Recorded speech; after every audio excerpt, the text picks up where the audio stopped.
के छक्के छुड़ाए पतीला।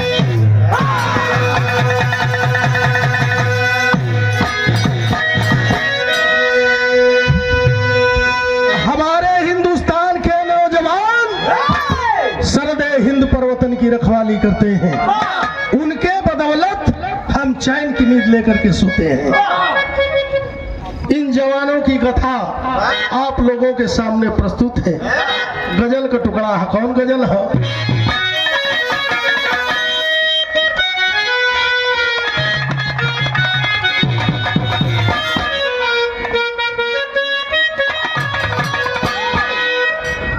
गजल बड़ी पुरान है लेकिन कसक उठे बा ऐसे।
गौर करिएगा भाव पर।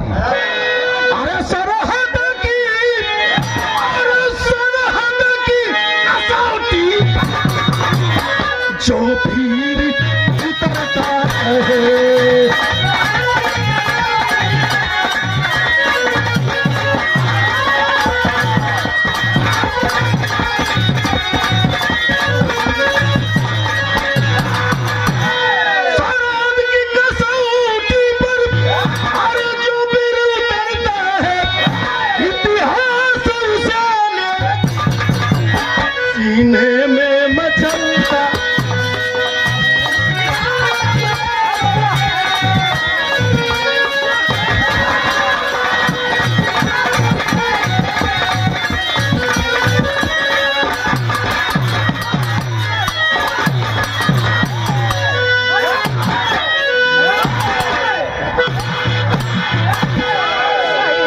हिसाब से कभी जी ढला किया 700 रुपया लागत छवाई नहीं 1200 हो गया।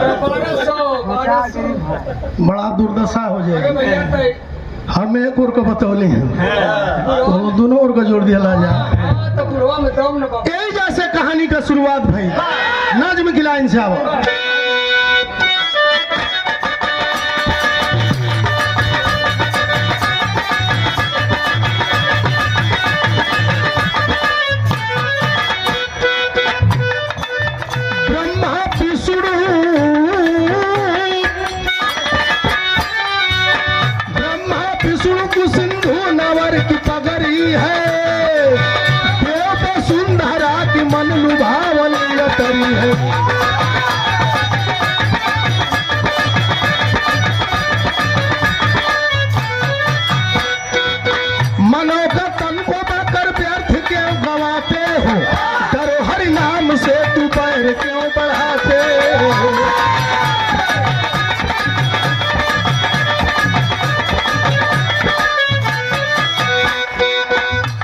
कहानी लेहल कहां से गई?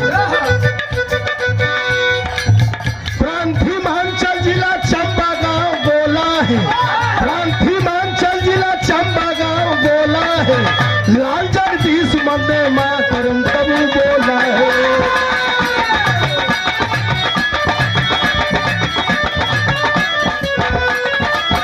करूं वतन की रक्षा सीमा का फौलाद बनूं, चुका दूं कर्ज भारत माँ का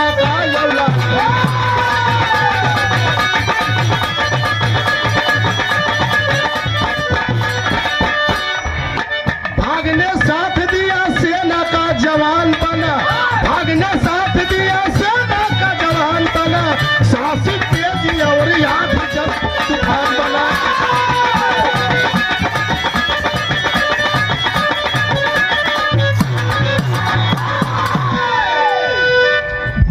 समझ लो।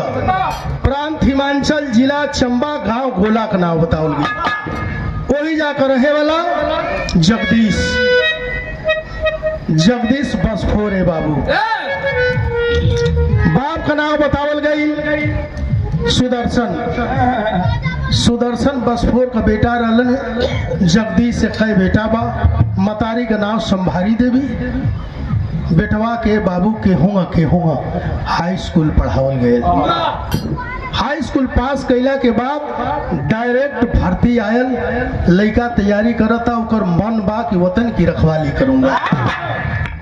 लाइन लगौलस, सेलेक्ट हो गई। अब तो नौकरियों में बड़ा तकलीफ बा। वो समय अगर दे से हष्ट पुष्ट बाढ़ दौड़ उड़ निकाल ले तो लगभग ही होके कि लड़का हो जाए। अब परीक्षा निकाले के बाद अब पहले परीक्षा निकाले ओहू में घुसखोरी बा, लीक हो जाता पहले। ओहू में लीक हो जाता। आज बाबू जगदीश बसफोर का बेटा जब सिलेक्शन भइल, घरे आइल, माई बाबू के बतौलस। माई बाबू का कर्जवा दुना हो गई। जाद हमार बेटा फौज का सिपाही बन गई। ट्रेनिंग में पहुंचल, वही 2-4 महीना ट्रेनिंग बीतल। तब तक माई संभारी देवी कहलस कि अरे बेटा अब्बर बैले के किलनी लागे ले, देखिए कहीं बसफोर बिरादरी में दाग न लग जा। माई वो बेटवा के समझावत बा। का समझौलस बिरहाम गीत।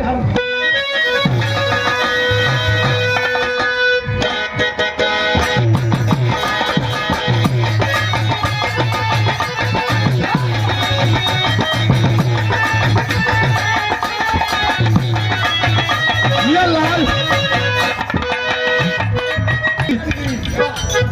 कोनो नई नवेली दुल्हन अपनी सैया के समझावत बा। इहे जगह लूही बहुत रहे, वही न लूही बहुत रहे। का पहले रहल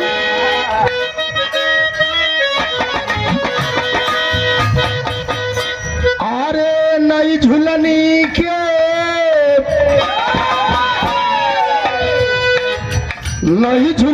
के छैया बलम जी दोपहरिया मनाइला हो।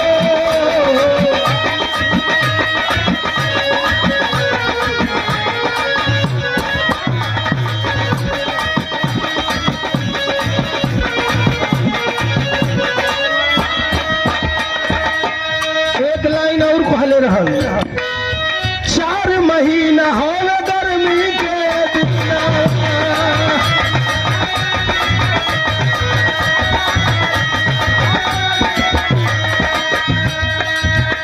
अरे टप छुएला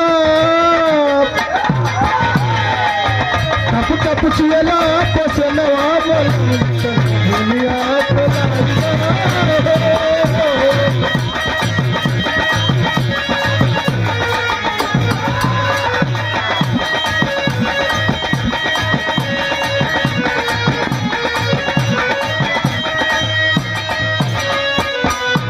माई बेटा के फोन लगा देलस। फोन लगा के इहे बात कहलस। अरे फोनवे पर माई बतियावे, बाबू के समझावेली बतियावे।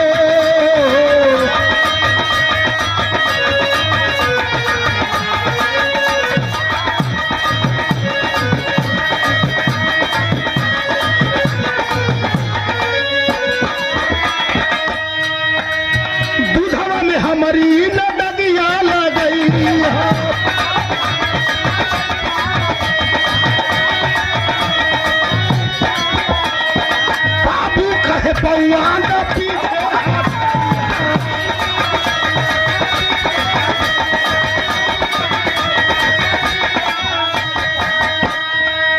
अरे दुश्मन के फारदी है छतिया मई सन हवेली बतिया हो।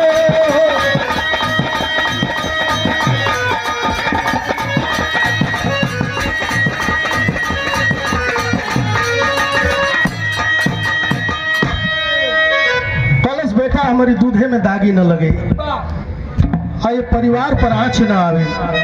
अब परिवार का भी ख्याल करिए, ये खानदान पर ना आँच आवे।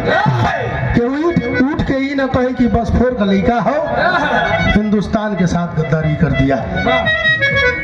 कलश माई ऐसा बात नहीं की, वतन के लिए अपनी जान कुर्बान कर दूंगा।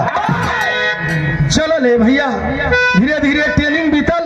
अब बीत के जब घरे आई तो जब भारतीय होके ले गया घरे आइल तो मैं तिलकहरू खाच दिया भाई। पहले के वहाँ बियाह कलो, तिलकारू चढ़ गए, सब बियाह तय हो गई। और जब बियाह तय भई तो बिरहा में गीत बदल गई।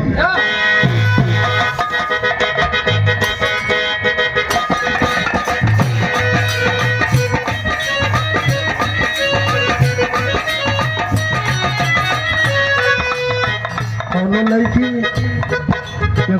कोनो लड़का शीशा में ओके झारत देखले रहा तो कहले रहल, ऐना में नैन लड़ा लेली, अनकी मार बला लेली।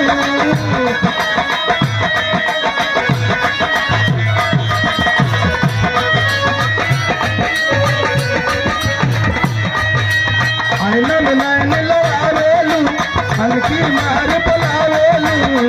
हौसलू दोपहरी में, हौसलू दोपहरी में, हौसलू दोपहरी में तो घेरे बदरी। बोले चिड़ैया कहवा गिरत चली।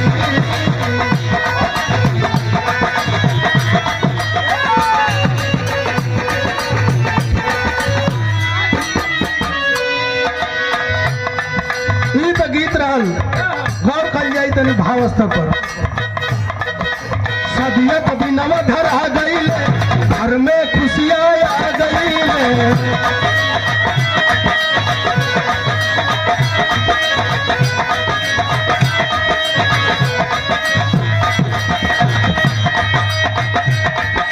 सदियत बिनवा धर आ गई, घर में खुशियाँ आ गई।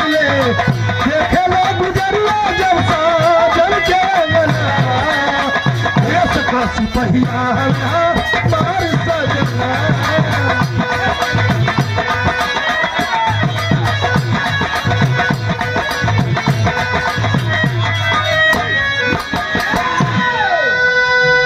दखलस मेहरारू की हमरे सैया फौजी हवन।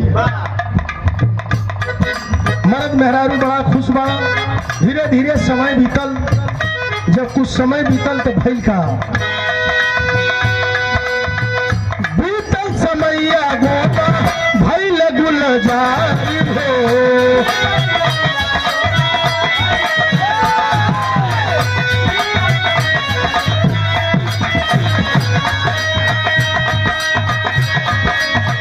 भइल प्रिंस बेटी खुशा पूरा परिवार हो।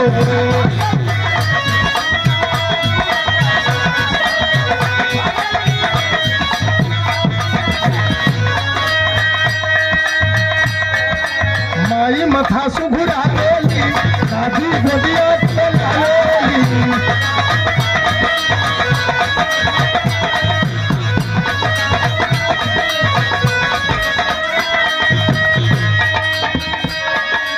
माई मथा सुघुरा लेली, दादी गोदिया खेला लेली। फौजी जब बड़ाइले देखे बेटी अंगना, देश का सिपहिया हो मार सजना।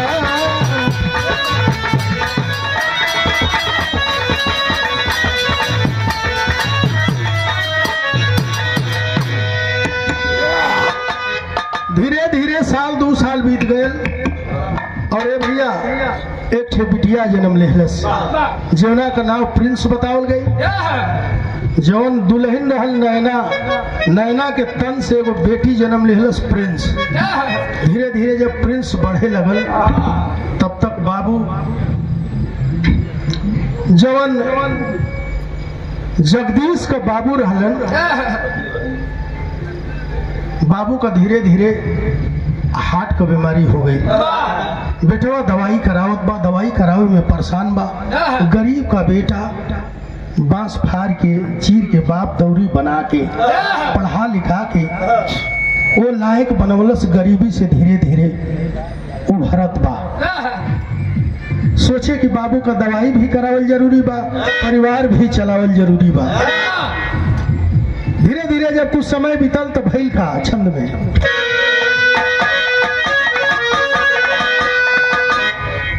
बीता समय धीरे धीरे खुशियां चेहरे को चूम रही, हुई सयानी बच्ची बाबू चिंता मन में घूम रही, मन में उमंग आ गया पद हवलदार का पाए है, छुट्टी लेकर घर आए एक सुंदर घर बनवाए।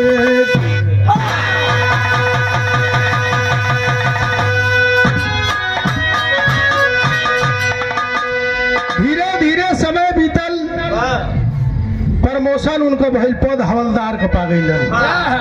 सोच गइलन कि घर भी बनावल जरूरी बा, आ घर ना बनाई तो परिवार आखिर रही कहाँ। समय बीतत है बाबू अइलन छुट्टी लेके 1 महीना को छुट्टी रहल, 30 दिसंबर के उनके जाए के रहल।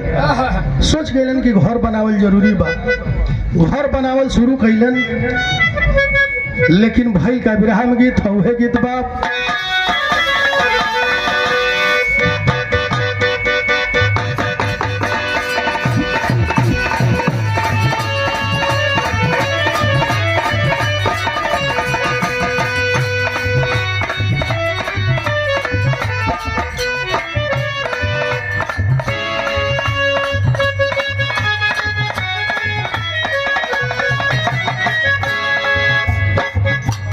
अरे निबिया के डढ़िया के डोलिया बनली बा,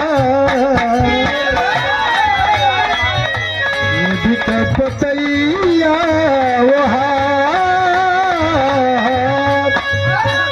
निबिया के डढ़िया के डोलिया बनल निबी पतैया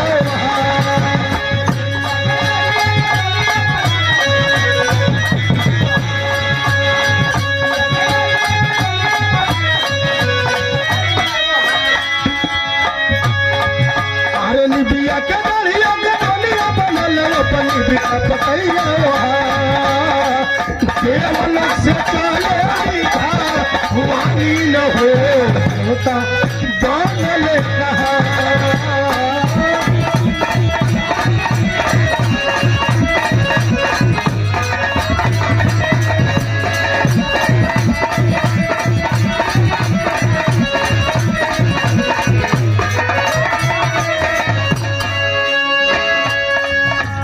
जगदीश घर बना के खुश भाई की खुशियां में पूरा परिवार।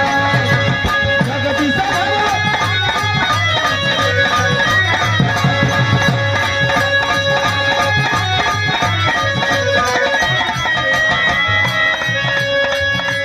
जगदीश घर बना के खुश भाई की खुशियां में पूरा परिवार। शादिया कबीरा लागैले हो बेटी हो गई शादिया कबीरा।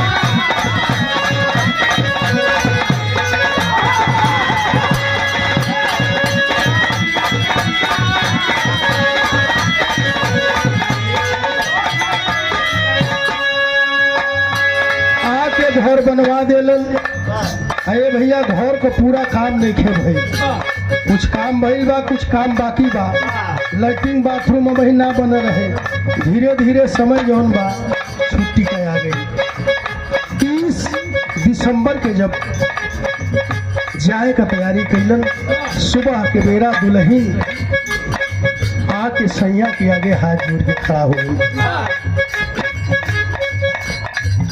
माधुरी बचनिया में बोलल दुल्हनिया, माधुरी बचनिया में बोलल दुल्हनिया, धड़के लगिया हमार लेरा।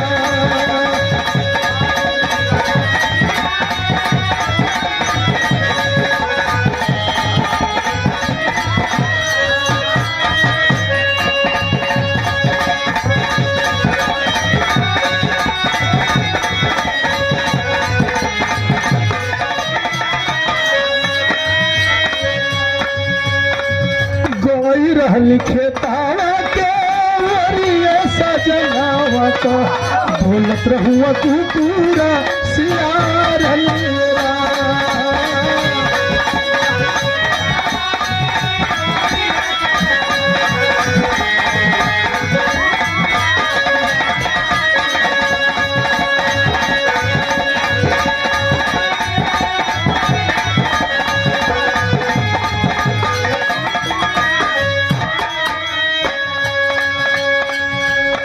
रुपए से सम्मानित किए। आप सभी हाथ जोड़ के खड़ा हो गए।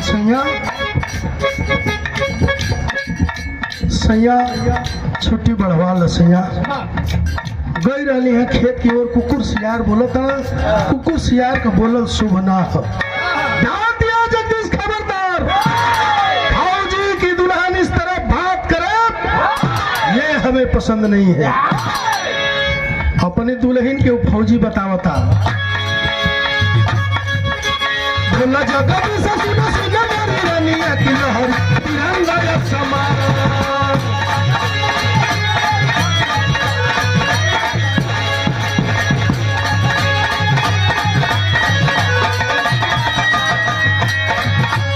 बोला जगदीश सुना सुना मेरी रानिया लहर तिरंगा या समान। साला ले पठाना पट्टी कोई ना हो जी देख के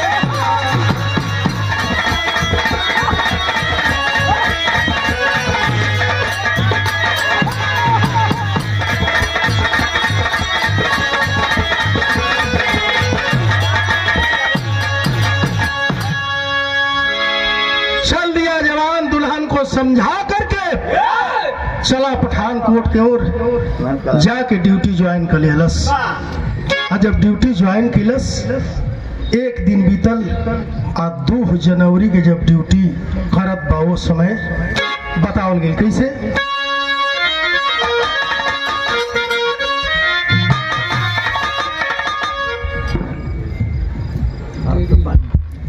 बुरा की सलीम बदल की अरे मोरे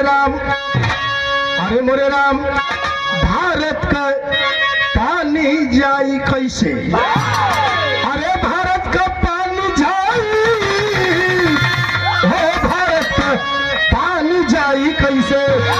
साहसी बच्चा बच्चा शेर है हिंदू।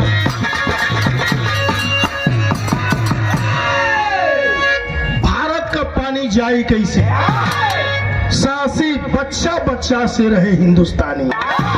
कलश की नया बरस के दूसरे दिन, नया बरस के दूसरे दिन ये बाबू सुबह सुबह की बेला में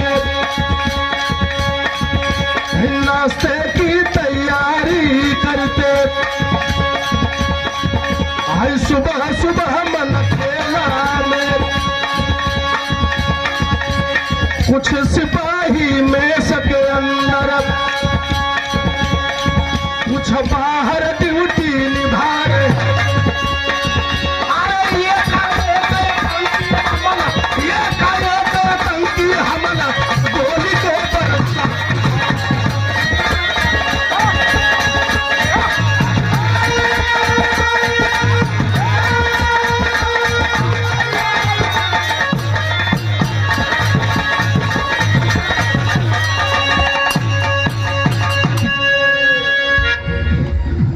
जवान मेस के अंदर कुछ नाश्ता कर रहे थे, कुछ सोए हुए थे, कुछ ड्यूटी निभा रहे थे।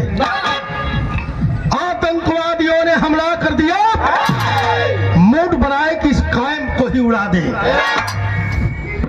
एकाएक AK-47 लेकर के गोली चलाना शुरू किए। अब तब तक गोली का आवाज जगदीश बैठ के बस फोर का बेटा बैठ के वही नाश्ता करत रहल। कान में जब गोली का आवाज गई अंग अंग फाकने लगा, गुस्से में लाल उठा लिया AK-47। आज जब उठा के चलल वो समय का गीत बा, जिस समय हमारा भारत गुलाम था, भारत माँ करा रही थी और हमारे इस आजादी में खाली पुरुषे ना मेहनत कैलन, चाहे माई होके चाहे बहन होके। बड़ी पुरान गीत कैसे।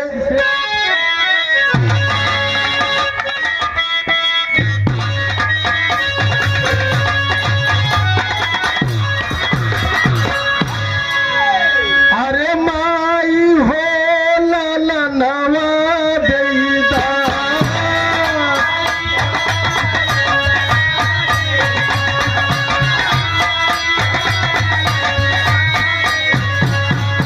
बहिनी हो बिरा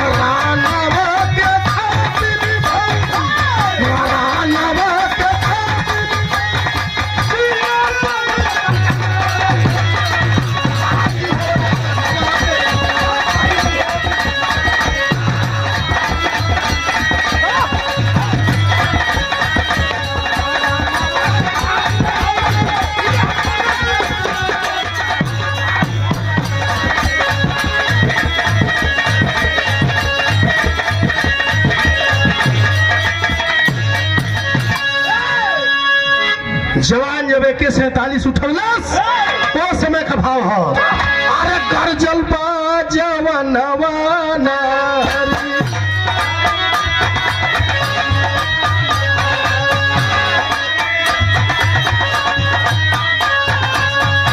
हिंद पैर तलवाना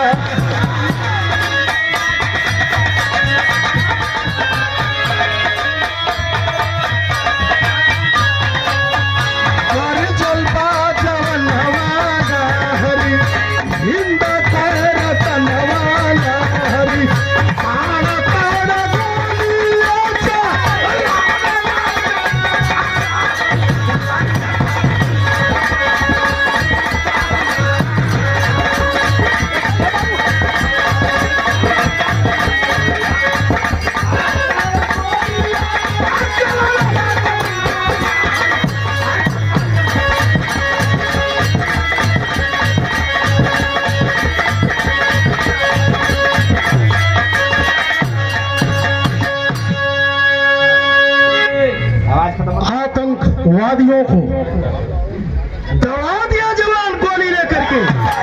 वह बसफोर का बेटा दहाड़ते हुए जब चला आतंकवादी उधर से भाग निकले तो ये बाबू गोली उठा के आखिर जगदीश बसफोर कैलस का अरे गोलियां उठा के तहिया ये बाबू अरे बंदूक उठा के तहिया अरे गोलियां चलवाले अब पाप ये कमरायल बाकी सभा के दौड़वले काफिला ही रवाना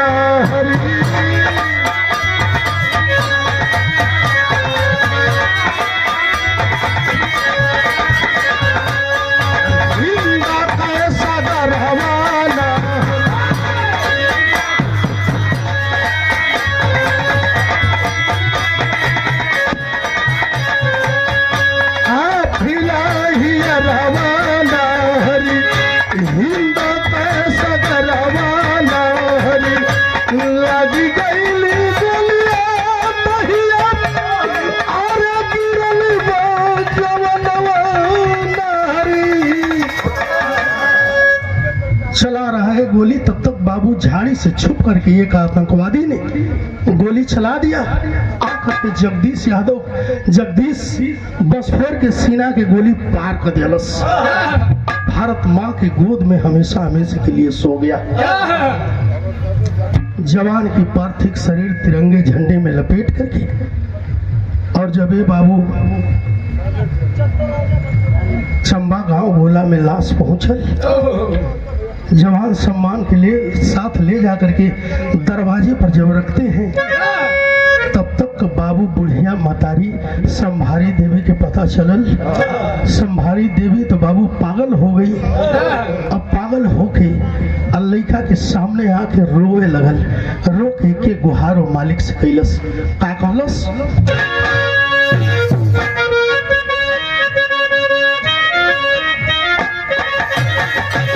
गीत के छोड़ो तेने भाव स्तर पर ध्यान दिया जा कोई मालिक कहा जोड़ के कलश की कैसन करे जवाब अरे तोहारी बेसैया हो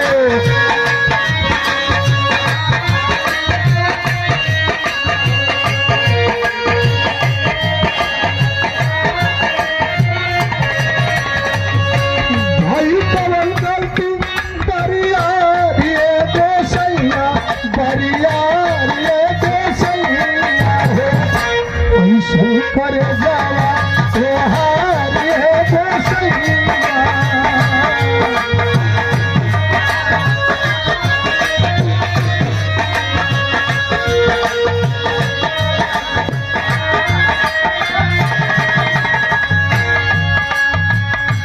उनके पास तहिया बापू गिरी गए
बुढ़िया मतारी बाबू तब तक तो बाबू कैसन सदमा लगल कि बाबू जमनिया पर गिर गईलन।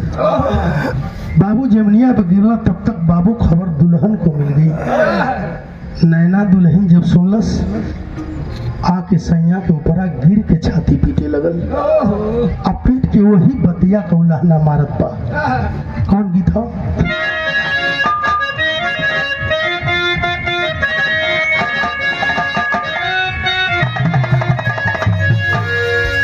छतिया के पीटी तहिया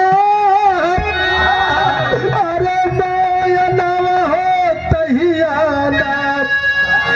कि सैया मनला ना मोर कहनवा, सैया मनला ना मोर कहनवा, दुनला ना हो बरिसेला।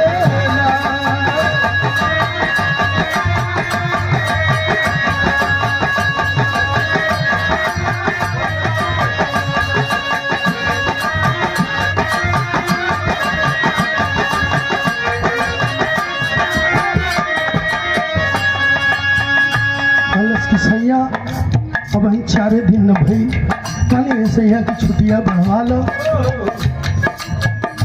दुल्हन का बाबू माथा काम नहीं करत बा। तब तक बिटिया पहुंचल। बिटिया रोवेली दाई के मारिया कवारी।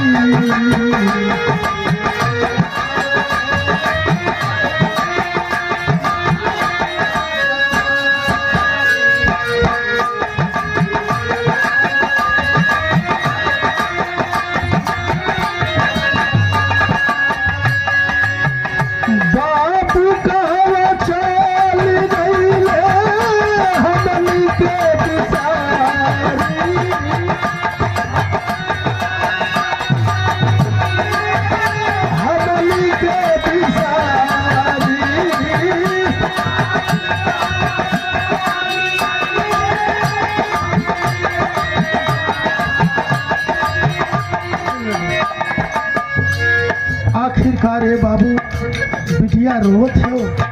तब तक प्रिंस बिटिया अपने बाबू के अगवा खड़ा हो गई। पैर पकड़ के वो बात कहलस। हिंसा रोवेली दाई चरणवा हो तहियाना, चरणवा हो तहियाना, हे बाबू के दैखाना बनवा, हे बाबू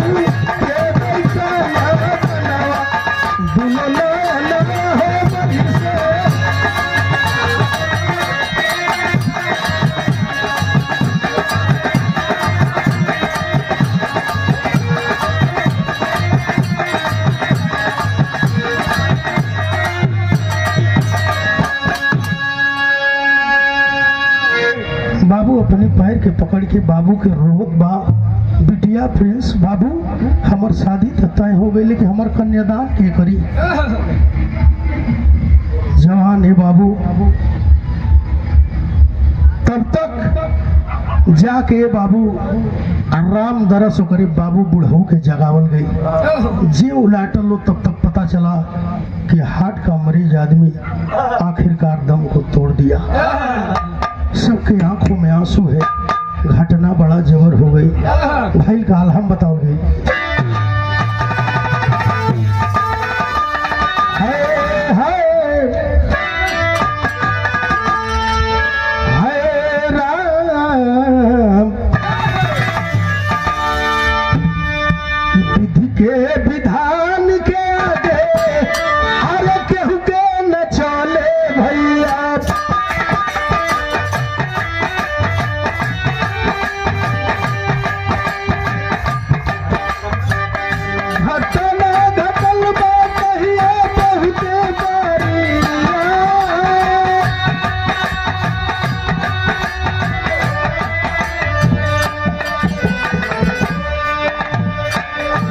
रामो दरस जी कहिया छोड़ के पराई है गई है।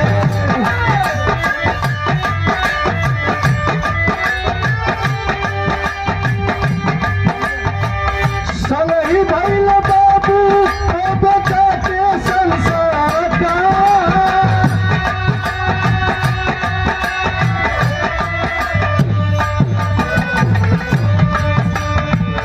डीएम है सडीएम के तब भरल बाले नवा देखबा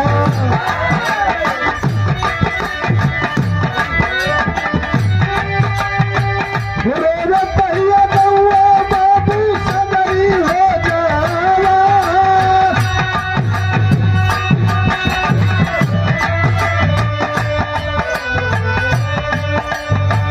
सब लोग मिली कहिया धीरज बतावे लगले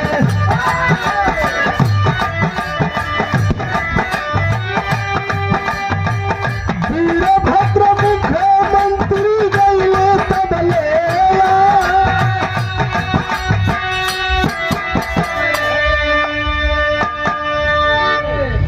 उलट पलट के देखलन बाबू ये दुनिया में ना हो बाप बेटे की लाश को ले जाकर के एक साथ बाबू अंतिम संस्कार हुआ सम्मान के साथ।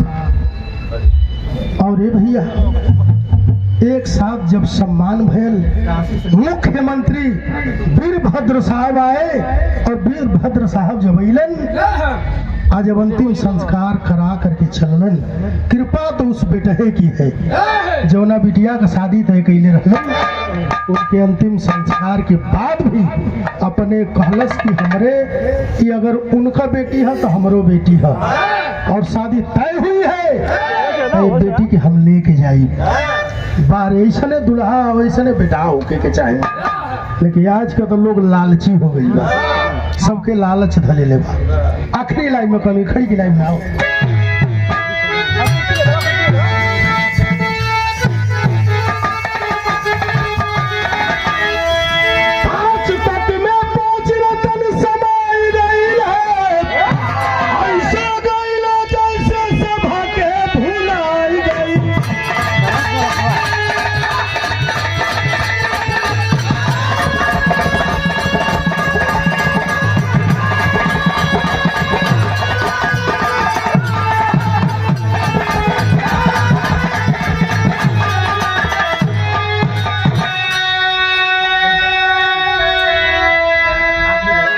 मुख्यमंत्री साहब जाना चाहते हैं तब तक नैना कैलस का कि मुख्यमंत्री साहब का बात हैली नैना गुजरिया हमारा के भूला के कहवा चल गईले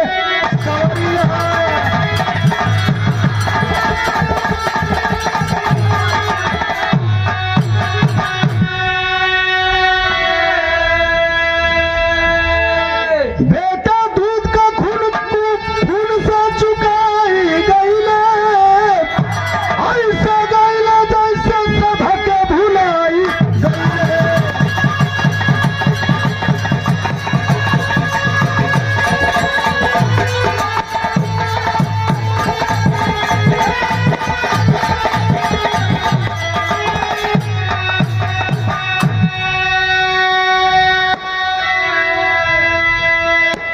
मुख्यमंत्री साहब ने बड़ा सम्मान किया बड़ा आदर किया उस परिवार को जो सहयोग था सहयोग भी दिया। कभी यही बिरहा कांत किए कुसुम पराग स्वामी गुरुदेव भोला जी स्वर्ग के दासी लेखनी छोटे लाल कली कहावा गईलन जबकि काशी